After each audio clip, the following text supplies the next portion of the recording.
Assalamualaikum warahmatullahi wabarakatuh.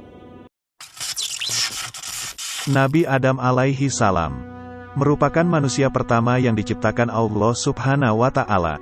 Adam diciptakan untuk menjadi khalifah atau pemimpin di muka bumi. Ada banyak hikmah yang bisa kita petik dari kisah Nabi Adam alaihi salam setelah beliau diturunkan Allah ke muka bumi. Nabi Adam alaihi salam melanggar perintah Allah. Ia dan istrinya Hawa memakan buah khuldi yang jelas-jelas telah Allah larang. Akibat dari perbuatan keduanya itu, Nabi Adam dan Hawa diturunkan oleh Allah ke bumi. Ketika Nabi Adam diturunkan ke bumi, beliau tidak lagi memperoleh makanan secara mudah seperti di surga. Beliau harus bekerja keras untuk memperoleh buah-buahan atau daging untuk dimakan. Ketika beliau memperoleh binatang buruan dan menyembelihnya, ternyata tidak bisa langsung dimakan begitu saja karena masih mentah dan tentunya tidak enak. Karena itu beliau berdoa kepada Allah agar diturunkan api untuk memasak. Maka Allah Ta'ala mengutus malaikat Jibril meminta sedikit api kepada malaikat Malik di neraka, untuk keperluan Nabi Adam tersebut. Malik berkata, "Wahai Jibril, berapa banyak engkau menginginkan api?" Jibril berkata, "Aku menginginkan api neraka itu seukuran buah kurma." Malik berkata, "Jika aku memberikan api neraka itu seukuran buah kurma, maka 7 langit dan seluruh bumi akan hancur meleleh karena panasnya." Jibril berkata, "Kalau begitu berikan saja kepadaku separuh buah kurma saja." Malik berkata lagi, "Jika aku memberikan seperti apa yang engkau inginkan, maka langit tidak akan menurunkan air hujan setetes pun. Dan semua air di bumi akan mengering sehingga tidak ada satupun tumbuhan yang hidup." Malaikat Jibril jadi kebingungan. Sebanyak apa api neraka yang aman untuk kehidupan di bumi? Karena itu ia berdoa, "Ya Allah, sebanyak apa api neraka yang harus aku ambil untuk kebutuhan Adam di bumi?"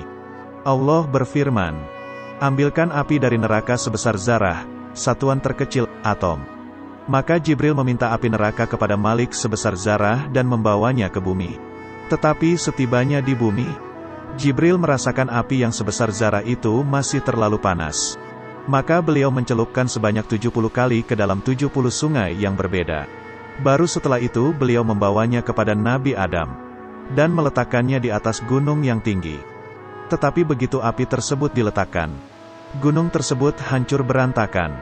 Tanah, batuan, besi dan semua saja yang ada di sekitar api itu menjadi bara yang sangat panas, dan mengeluarkan asap. Bahkan api yang sebesar zarah itu terus masuk menembus bumi. Dan hal itu membuat Jibril khawatir. Karena itu ia segera mengambil api tersebut dan membawanya kembali ke neraka. Bekas bara terbakar, yang ditinggalkan itulah yang sampai sekarang ini menjadi sumber api dunia. Termasuk yang menjadi magma-magma di semua gunung berapi di bumi ini. Tidak bisa dibayangkan bagaimana panasnya api neraka tersebut.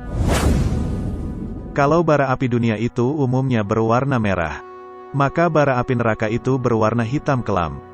Seperti hitamnya gelap malam. Nabi Muhammad SAW pernah menanyakan tentang keadaan api neraka itu. Maka malaikat Jibril berkata, "Sesungguhnya Allah Ta'ala menciptakan neraka, lalu menyalakan api neraka itu selama 1000 tahun sehingga baranya berwarna merah. Kemudian Allah menyalakannya menambah panasnya selama 1000 tahun lagi sehingga baranya berwarna putih. Dan dia menyalakannya menambah panasnya selama 1000 tahun lagi sehingga baranya berwarna hitam. Maka neraka itu hitam kelam seperti hitamnya malam yang sangat gelap pekat. Tidak pernah tenang kobaran apinya dan tidak pernah padam berkurang bara apinya." Wallahu a'lam bishawab.